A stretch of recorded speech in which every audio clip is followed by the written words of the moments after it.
Hello دوستو، السلام علیکم ورحمۃ اللہ وبرکاتہ۔ میں آپ کا بھائی محمد دلشاد رضا، اور آج کی اس ویڈیو میں آپ کو بتانے والا ہوں درخت میں لگے ہوئے پھلوں کے بیچنے کی صورتیں۔ تو دوستو، اگر آپ ہمارے چینل پہ نئے آئے ہو تو آپ ہمارے چینل کو سبسکرائب کریں اور بیل آئیکن بھی دبا دیں تاکہ آگے آنے والی نیو ویڈیو کی نوٹیفیکیشن آپ تک سب سے پہلے پہنچ سکے۔ تو دوستو، ویڈیو شروع کرتے ہیں۔ درخت میں لگے ہوئے پھلوں کے بیچنے کی صورتیں۔ مسئلہ: باغ کی بہار پھل آنے سے پہلے بیچ ڈالی یا ناجائز ہے؟ یوں ہی اگر کچھ پھل آ چکے ہیں، کچھ باقی ہے، جب بھی ناجائز ہے، جبکہ موجود اور غیر موجود دونوں کی بیع مقصود ہو، اور اگر سب پھل آ چکے ہیں تو یہ بیع درست ہے، مگر مشتری کو یہ حکم ہوگا کہ ابھی پھل توڑ کر درخت خالی کر دے، اور اگر یہ شرط ہے کہ جب تک پھل تیار نہیں ہوں گے درخت پر رہیں گے، تیار ہو جانے کے بعد توڑے جائیں گے، تو یہ شرط فاسد ہے اور بیع ناجائز۔ اور اگر پھل آ جانے کے بعد بیع ہوئی مگر ابھی مشتری کا قبضہ نہ ہوا تھا اور پھل پیدا ہو گئے تو بیع فاسد ہو گئی، اس لیے کہ اب مبیع اور غیر مبیع میں امتیاز باقی نہ رہا، اور اگر قبضہ کے بعد دوسرے پھل پیدا ہوئے تو بیع پر اس کا کوئی اثر نہیں، لیکن چونکہ یہ نئے پھل بائع کے ہیں اور امتیاز ہے نہیں، لہذا بائع مشتری دونوں شریک ہیں۔ رہا یہ کہ کتنے پھل بائع کے ہیں اور کتنے مشتری کے، اس کو مشتری حلف سے جو کچھ کہہ دے وہ مان لیا جائے۔ مسئلہ: پھل خریدے نہ یہ شرط کی ابھی توڑ لے گا، اور نہ یہ کہ پکنے تک درخت پر رہیں گے، اور بعد عقد بائع نے درخت پر چھوڑنے کی اجازت دے دی تو یہ جائز ہے، اور اب پھلوں میں جو کچھ زیادتی ہوگی وہ مشتری کو حلال ہے، جبکہ درخت پر پھل چھوڑے رہنے کا عرف نہ ہو، کیونکہ اگر عرف ہو چکا ہو، جیسا کہ اس زمانہ میں عموماً ہندوستان میں یہی ہوتا ہے کہ یہاں شرط نہ ہو، جب بھی شرط ہی کا حکم ہوگا اور بیع فاسد ہوگی، البتہ اگر تصریح کر دی جائے کہ فی الحال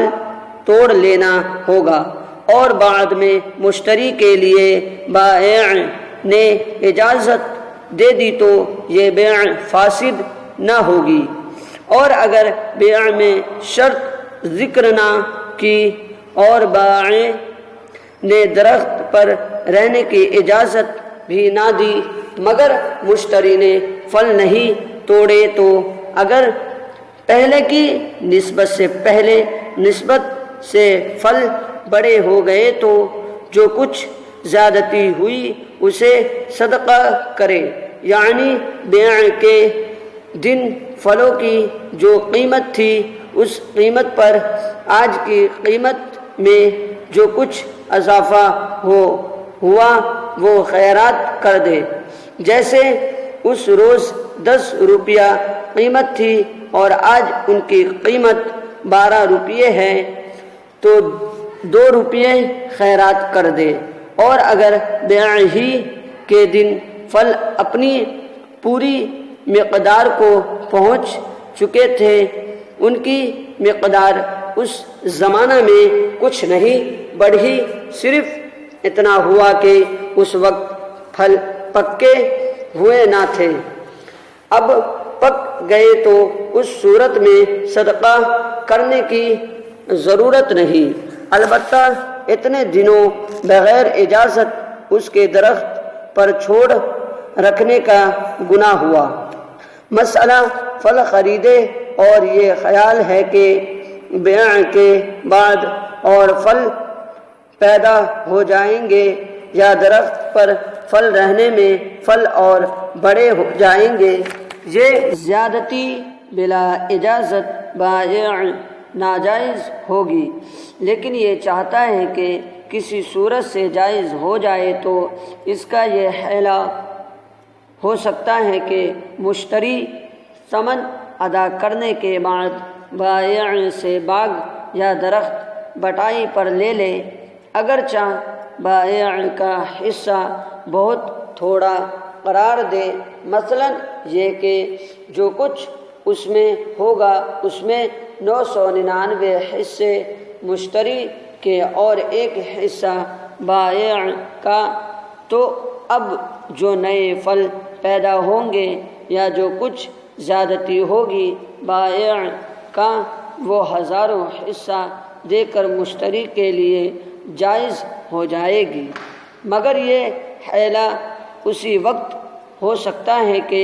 درخت یا باغ نہ کسی یتیم کا ہو نہ وقف ہو، اور اگر بیگن، مرچیں، کھیرے،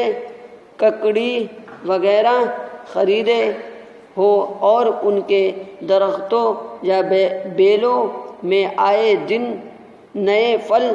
پیدا ہوں گے تو یہ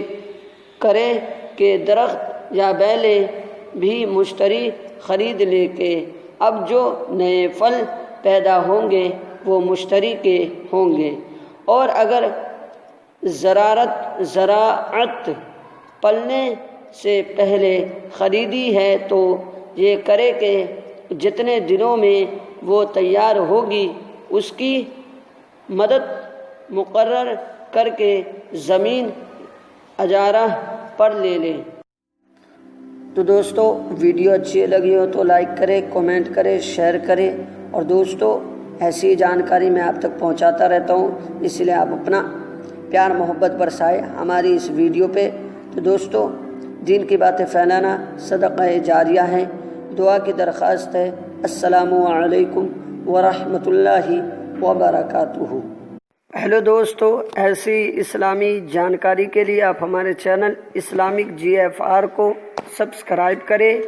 اور بیل آئیکن بھی دبا دیں تاکہ آگے آنے والی نیو ویڈیو کی نوٹیفیکیشن آپ تک سب سے پہلے پہنچ سکے۔ خدا حافظ دوستو۔